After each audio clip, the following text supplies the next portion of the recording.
కన్వీనర్లో మేయర్గా శ్రీనివాస్ గారు, కొలగాని శ్రీనివాస్ గారు, డిప్యూటీ మేయర్గా వై సునీల్ గారు, అదేవిధంగా గౌరవ కార్పొరేటర్లు, గౌరవ కౌన్సిలర్స్ అందరం కూడా ఈరోజు పార్టీ ఆఫీస్ పోయి పార్టీ ఆఫీసు సందర్శించి ఈరోజు ఆ భాగ్యలక్ష్మి అమ్మవారి దర్శనం కోసం జరిగింది.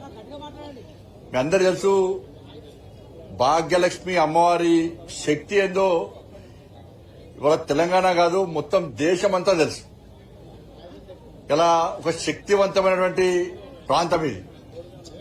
ఆ తల్లి శక్తి ఇవాళ దేశమంతా వ్యాపించింది.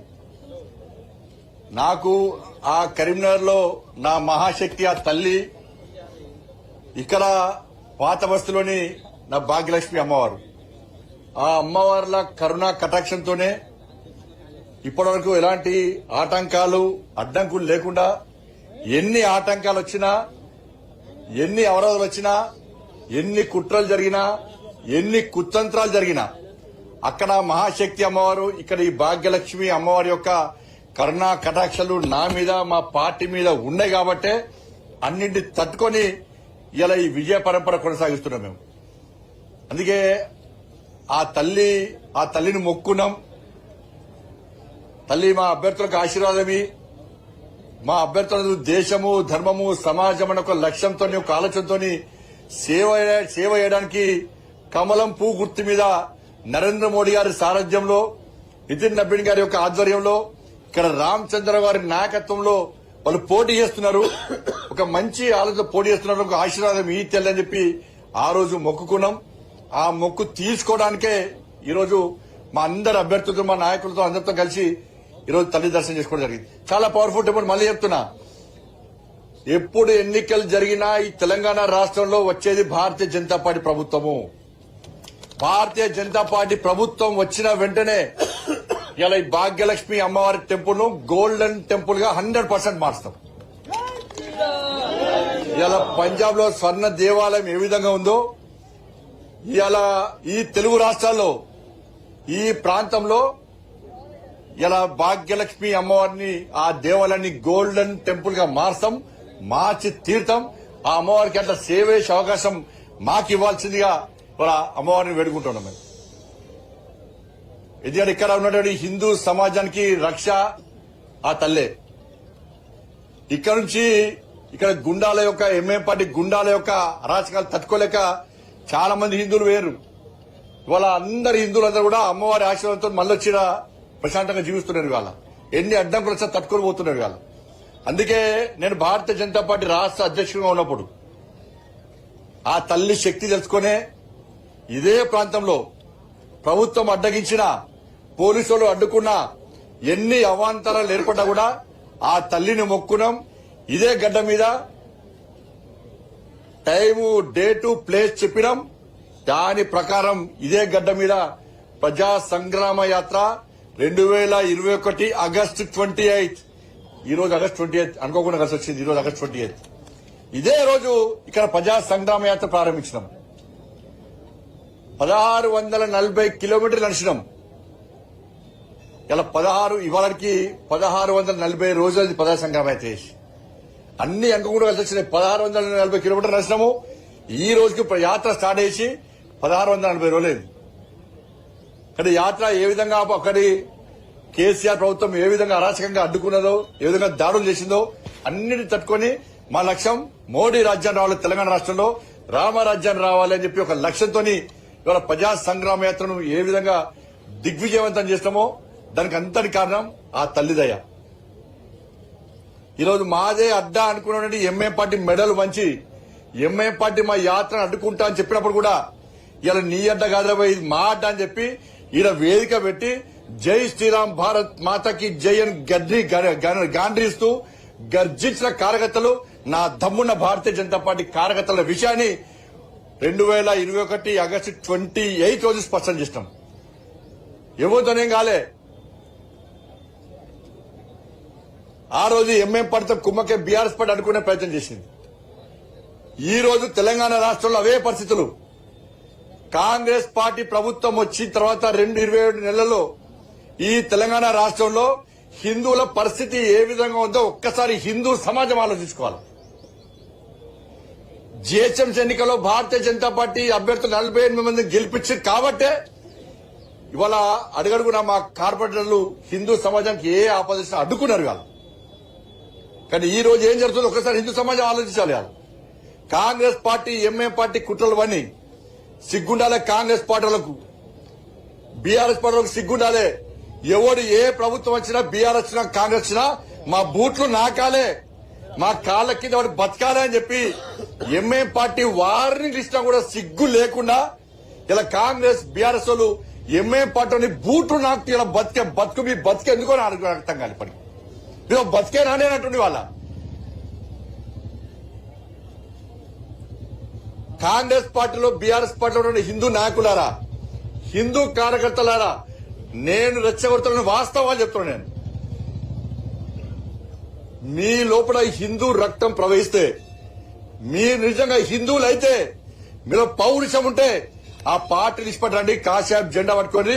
ఇలా భాగ్యలక్ష్మి అమ్మవారి టెంపుల్ సాక్షిగా జై శ్రీరామాన్ని గడ్డించండి. ధర్మం కోసం, దేశం కోసం, సమాజం కోసం పనిచేసేటువంటి ఒక సంకల్పం తీసుకొని రావాల్సిందిగా నేను 2 పార్టీల కార్యకర్తలకు అప్పీల్ చేస్తున్నాను. అరే అరే అరే 27 నెలలే కాంగ్రెస్ పార్టీ ప్రభుత్వం వచ్చి సికింద్రాబాద్ లో ముత్యాలమ్మ గుడి దాడి, జుబ్లీస్ లో పెద్దమ్మ గుడి మీద దాడి, సంతోష్ నగర్ లో దేవాలయం మీద దాడి, జుక్కల్లో దుర్గామాత అమ్మవారి మీద దాడి, శంషాబాద్ లో దేవాలయాల విధ్వంసం, పాత బస్తులు విధ్వంసం, రాత్రికి రాత్రి నిన్న రాత్రి చాయంద్రానగుట్టలో పురాతన టెంపుల్, పవర్ఫుల్ టెంపుల్ అయినటువంటి నా ఆంజనేయ స్వామి మీద దాడి చేశారు. బాన్స్వాడలో దాడులు. ఎక్కడ పోయినా కాంగ్రెస్ పార్టీ ఎంఐ పార్టీ ప్రభుత్వం ఏర్పడిన తర్వాత తెలంగాణ రాష్ట్రంలో ఎందుకు దేవాలయాల మీద దాడులు జరుగుతున్నాయి? అలా మెజార్టీ ప్రజలైన హిందువులు ఎలా మా దేవాలయాన్ని రక్షించండి అని బిచ్చమెత్తుకునే పరిస్థితి ఈ తెలంగాణ రాష్ట్రంలో వస్తే హిందూ సమాజాన్ని కాపాడే వాళ్ళు ఎవరొక సంవత్సరం హిందూ సమాజం ఆలోచించాలి. ఇష్టపడదామా ఏమి పెద్దలేదు, భారతీయ జనతా పార్టీకి ఏమి పెద్దలేదు, అన్ని మతాలు సమానం కూడా అంటున్నాం. మీరు మాట్లాడకండి. మీ కోట్లయం జిహెచ్ఎంసీలో హిందుత్వం ఏదైనా పోని, దేవాలయాల విధ్వంసం గాని, గోహత్య జరగని, లహు జిహాదీ పేరుతోని హిందూ అమ్మాయిలను మోసం చేయని, హిందూ అమ్మాయిలను డ్రగ్స్ ఇవ్వండి, గంజాలు ఇవ్వండి, నాశనం కాని మీరు పట్టించుకోకండి. మాకు ఎప్పటి మేము పట్టించుకోము. మేము ఇలా మా ఆవేశం కాదు, ఇది భారతీయ జనతా పార్టీ యొక్క ఆవేదన. మా కసితో ఉన్నారు. ఇవాళ హిందూ ధర్మాన్ని, హిందూ సమాజాన్ని కాపాడుకోసం నా కార్యకర్తలు, భారతీయ జనతా పార్టీ కార్యకర్తలు ఇవాళ రామచంద్ర గారి నేతృత్వం కసితో ఉన్నాం. మేము సంకల్పం తీసుకొని మేము ఉన్నాం. హిందూ సమాజాన్ని జాగృతం కావాలి. హిందూ సమాజాన్ని జాగృతం కాకుంటే బిచ్చ బతుకులు చేయమని రాసి పెట్టుకోండి. నేను ఇప్పుడు ఎన్నికల్లో ఎలక్షన్స్ లో ఇప్పుడు రంజాన్ కు ఎగ్జామ్స్ ఇస్తారు, ఇబ్బందులు చేయొచ్చు. కానీ హనుమాన్ దీక్ష చేసుకుంటే స్కూళ్ళకి రానియరు, అయ్యప్ప దీక్ష చేసుకుంటే పోలీసులను డ్యూటీ అయినారు, భవానీ దీక్ష తీసుకుంటే టైం ఇవ్వరు, పూజ చేసుకునే టైం ఇవ్వరు. వరంగల్ హనుమాన్ చాలీసా వార్త బయటకు ఓడుతున్నారు.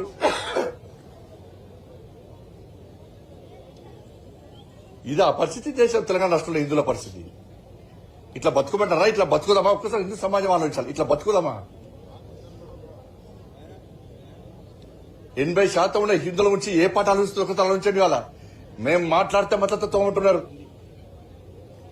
ఇవాళ కరీంనగర్ ఎన్నికల్లో ముస్లిం మహిళలందరూ కూడా జాగృతమయ్యారు. ఎస్, మాకు పెద్దన్న మా నరేంద్ర మోడీ, మా పెద్దన్న నరేంద్ర మోడీ గారి పువ్వు గుర్తుకే ఓటేస్తామని చెప్పి ఇలా కరీంనగర్ పార్లమెంట్ లో కానీ తెలంగాణ రాష్ట్రంలో హిందూ మహిళలందరూ ఒక్కతానికి వచ్చి ఇలా భారతీయ జనతా పార్టీకి ఓటేసిన చరిత్ర మన కరీంనగర్లో జరిగింది. ముస్లిం మహిళలు ఒకటే. వాళ్ళ ముస్లిం మహిళల గురించి మేము మాట్లాడుతున్నాం. ఇంత దుర్మార్గం బాన్స్వాడలో ఎంఐఎం పార్టీ వాళ్ళు రాళ్ళు లేచి తలకాయలు వలుతాయా, కాళ్ళు చేతులు రుతాయా అని చెప్పి కనీసం చూడకుండా రాళ్ల దాడి చేస్తే నేను వీడియోను డీజీపీ గారు పంపినా, పోలీస్ అధికారులకు పంపినా, మీడియాకు పంపినా, కానీ చర్యలు ఎవరు తీసుకున్నారు? 27 మంది అమాయక కార్యకర్తల మీద భారతీయ జనతా పార్టీ హిందూ సంఘం కార్యకర్తలు 27 మందిని అరెస్ట్ చేసి లోపడేసి జైలు పంపారు. ఉదయానికి ఉదయం మబ్బులలో పోయి ఇలా పల్లెటూరులో పడి ఇలా వీడియోలు చూస్తున్నాం. మీరు దాడులు చేశారని అమాయక కార్యకర్తలు కలిసి రిమాండ్ చేస్తున్నారు. నేను హెచ్చరిస్తుంది ఇలా బాన్స్వాడ నేను పోతా, బాన్స్వాడ పక్కా పోతా. నాకు పోయే అవకాశం లేదు ప్రభుత్వం. నా కార్యకర్తలను కాపాడడానికి, నా ధర్మాన్ని కాపాడడానికి పక్కా బాన్స్వాడ పోయే ప్రయత్నం చేస్తున్నా. లేకుంటే వెంటనే మీరు అరెస్ట్ ఆపేయండి. మీరు అలా బాన్స్వాడలో ఎంఎం పార్టీ గుండా నా కొడుకు ఫస్ట్ అరెస్ట్ చేయండి. దాడులు చేసింది వాళ్ళు. బోధనలో ఒక అడ్వకేట్ లేడీని కొట్టింది వాళ్ళని. ఎంఏ పాటలు ఒక లేడీ అడ్వకేట్ కొట్టింది వాళ్ళ.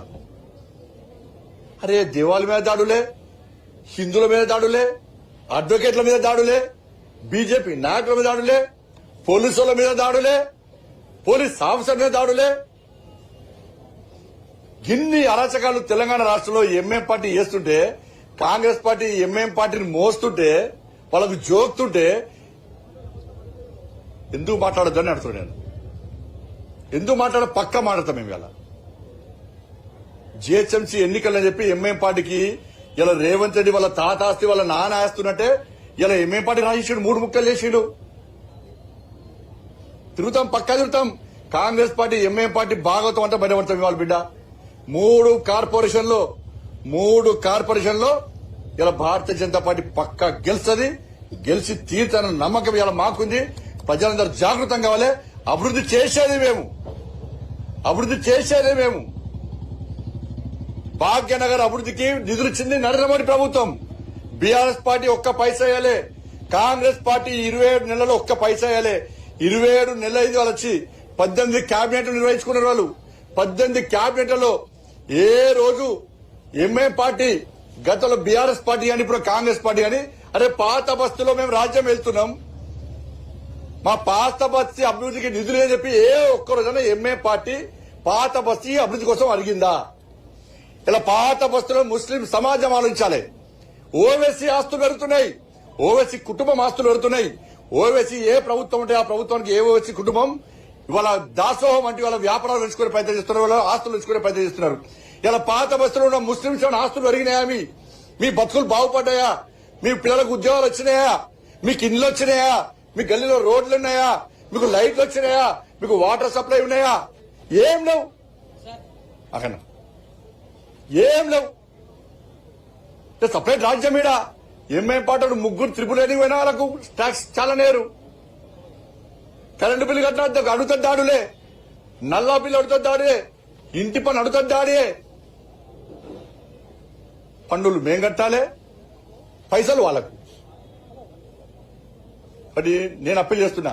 27 ఇలా 18 క్యాబినెట్ మీటింగ్లు అయితే ఏ ఒక్క రోజుగా క్యాబినెట్ లో, నిన్న కూడా క్యాబినెట్ లో 2500 మహిళలకు ఇస్తానియలే. హైదరాబాద్ లో ఎంతమంది 2000 మహిళలు ఇచ్చారు? 4 రూపాయల ఆసరా పెన్షన్ ఇస్తున్నారు మహిళలకు, ఆ తాతమ్మలకు. దాని గురించి చర్చ లేదు. రైతు భరోసా ఇస్తున్నారు, రైతు ఎదురుస్తున్నారు, దాని గురించి చర్చ లేదు. ఉద్యోగాలు ఇస్తున్నారు, దాని గురించి చర్చ లేదు. ఇలా 5 డిఎల్ ఇవ్వాలి ఉద్యోగస్తులకు, దాని గురించి చర్చ లేదు. పీఆర్సీ ఇంతవరకు అమలు చేస్తలేరు, దాని గురించి చర్చ లేదు. పదవీ విరమణ పొందిన ముస్లింలు వచ్చి మా పైసలు మాకి చచ్చిపోయేటట్టున్నామని చెప్పి 61 మంది చచ్చిపోయారు ఇప్పటికి. వాళ్ళ పైసలు వాళ్ళకి ఇవ్వడానికి పైసలు లేవట. గాని ముఖ్యమంత్రి శిక్షణ తరగతులు ఏమి ఇవ్వాలి? అరే దేశం కోసం పనిచేయండి, సమాజం కోసం పనిచేయండి, ప్రజలకు సేవ అని చెప్పే ముఖ్యమంత్రి కాదట. 1000 కోట్ల కార్యకర్తలు అందరూ కలిసి డూప్లికేట్ గాంధీ కుటుంబానికి ఇవ్వాలట. రాష్ట్ర ముఖ్యమంత్రి మూటలు మోయడానికే ఉన్నాడు ఢిల్లీకి. మరి ఆ 1000 కోట్లు ఇలా పెన్షన్, ఇలా రిటైర్మెంట్ అయినటువంటి వాళ్ళ పదవి విరమణ ఉద్యోగస్తులు దిగలేకపోతున్నారు. 1000 కోట్లు అడిగేచ్చు కదా, మీ కార్యకర్తలు అంతా అడిగేచ్చు. ప్రభుత్వం మీదే. హైదరాబాద్కి వస్తే వాళ్ళ ముసలి కూడా కాళ్ళు లేవు, వాళ్ళకు అవస్థలున్నారు. గొరవర గుంజుకపోయి అరెస్ట్ చేసిన వాళ్ళకి మా పైసలు మాకు ఇవ్వమంటున్నారు. నేనేమంటాడు? ప్రమాద బీమా అట. బతికినోడికి పైసలు ఇవ్వడట, వాళ్ళ పైసలు వాళ్ళకు. చచ్చిపోయాక ప్రమాద బీమా ఇస్తారట. అంటే బతుకుంటే పరిహారం, చచ్చిపోతే సంతాపం. ఈ ప్రభుత్వ పాలసీ. బతుకున్నోళ్లకు వాళ్ళ బెనిఫిట్స్ వాళ్ళకి ఏమంటే ఇవ్వడు, కానీ చచ్చిపోయాక బీమా ఇస్తాడు. ఏం చేస్తాడు? బేసిక్ నుంచి 1.5% అమౌంట్ తీసుకొని నువ్వు ఇచ్చేదేంది అంటే రాష్ట్ర ప్రభుత్వం ఉద్యోగస్తుల పైసలతోని ఇన్సూరెన్స్ బిజినెస్ చేస్తున్నది. ఇన్సూరెన్స్ బిజినెస్ దానికట కొన్ని రోగాలకట మళ్ళా అది ట్రీట్మెంట్ కొన్ని హాస్పిటల్కే పరిమితమట. ఆ పైసలు ప్రైవేట్ ఏజెన్సీ కట్టుకుంటే మొత్తం అన్ని ఆ కార్పొరేట్ హాస్పిటల్ కూడా వైద్యం ఉంటది, అన్ని రోగాలకు వైద్యం ఉంటది. నువ్వు ఇచ్చేది ఏంది వాళ్ళ ఓ టీవీలలో పేపర్లలో మొత్తం బీమా బీమా బీమా బతికినోనికి ఫస్ట్ వాళ్ళ వయసు వాళ్ళకి పోలీసు వాళ్ళకి ఇస్తాడు బీమా వాళ్ళకు. ఒక్క నిమ్స్ హాస్పిటల్ ట్రీట్మెంట్ వాళ్ళకి, ఒక్క నిమ్స్ హాస్పిటల్ ట్రీట్మెంట్ వాళ్ళకి నెలకు వాళ్ళకి 1000 రూపాయలు కట్ చేస్తారు వాళ్ళకి. ఆ 15,000 రూపాయలు సంవత్సరానికి వేరే ఇన్సూరెన్స్ కడితే అన్ని కార్పొరేట్ హాస్పిటల్ వాళ్ళకి వైద్యం ఉంటుంది, అన్ని రోగాలకు వైద్యం ఉంటుంది.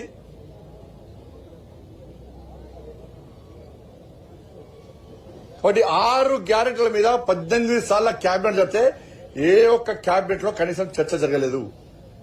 అందుకే జిహెచ్ఎంసీ ఎన్నికల్లో మా రామచంద్ర గారి నేతృత్వంలో అందరం పనిచేస్తాం. నేను జిహెచ్ఎంసీ భాగ్యనగర్ ప్రజలకు అప్పీల్ చేస్తున్నా, మీరు పోయినసారి ఎన్నికల్లో ఎటువంటి జాగృతమైనో అభివృద్ధి చేయడం మా బాధ్యత.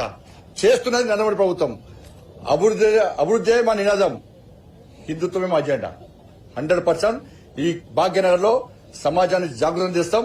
ఇలా ముస్లిం మహిళలకు అప్పీల్ చేస్తున్నా, ఇవాళ మీకు రక్షణ ఉండాలంటే ఇలా భారతీయ జనతా పార్టీ ఈ 3 కార్పొరేషన్లో కాషాయ జెండా రేపటి ఆడించాలి.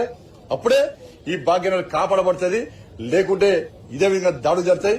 నేను మళ్ళీ చెప్తున్నా, బాన్సువాడలో అరెస్టులు ఆపండి. బాన్సువాడలో అరెస్టులు ఆపకుంటే ఆ ఆజ్యం తెలంగాణ మొత్తం వ్యాపించే ప్రమాదం ఉంది. మేము చట్టాన్ని కాపాడాలని మేమంటున్నాం, శాంతి భద్రతలు కాపాడాలని మేమంటున్నాం, చట్టానికి అనుగుణంగా వివరించే వ్యక్తులు మేము. కానీ పోలీసు అధికారులు అక్కడ ఎంఏ పార్టీ నాయకులకు మడుగులు వచ్చి అమాయక కార్యకర్తలు అరెస్ట్ చేస్తున్నారు. అరెస్టులు వెంటనే ఆపండి, అరెస్టులు ఆపండి. అరెస్టులు ఆపకుండా మాత్రం దాని పర్యవసనాలు ఏ విధంగా ఉంటాయో మీకు తెలుసు. భారతీయ జనతా పార్టీ కార్యకర్తలు తెలంగాణ రాష్ట్రంలో తలుచుకుంటే ఏ విధంగా ఉంటుందో నేను కార్యకర్తలు అప్పిస్తున్నా. భారతీయ జనతా పార్టీ కార్యకర్తలారా, మీకు 2 చేతులు జోడించి మొక్కుతున్నాను. నేను సోషల్ మీడియాలో వాడు వీడు పెట్టేది మీరు పట్టించుకోకండి. వాళ్ళ మళ్ళా యుద్దం ప్రారంభించే రోజు వచ్చినాయి. వాళ్ళ సనాతన ధర్మం అప్రతిష్టపాలవుతున్నది.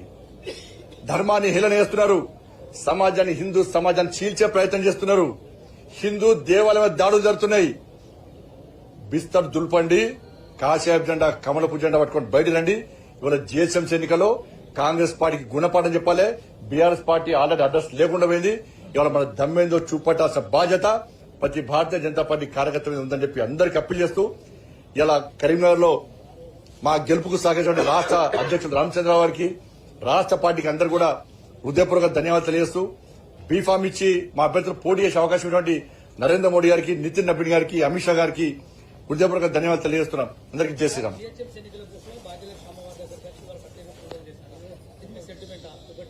రెండవది, దేశంలో అన్ని రాజకీయ పార్టీల మీద రైడ్ చేసినటువంటి ఈడీ, ఐటీలు ఎంఐఎం ఇందిరాఖండ గారు ఎంఐఎం కుటుంబ వాళ్ళ కుటుంబాల మీద ఎంఐఎం పార్టీ మీద ఈడీ రైడ్స్ కానీ ఐటీ రైడ్స్ కానీ ఎందుకు జరగట్లేదు అన్న? ఈడీ రైడ్స్, ఈడీ అనేది భారతీయ జనతా పార్టీ మాకు అనుబంధ సంస్థ కాదు. అది ఎవ్వరికి ఏ ఫిర్యాదులున్నా చేయాలి. రాష్ట్ర ప్రభుత్వం ఏం చేయాలి?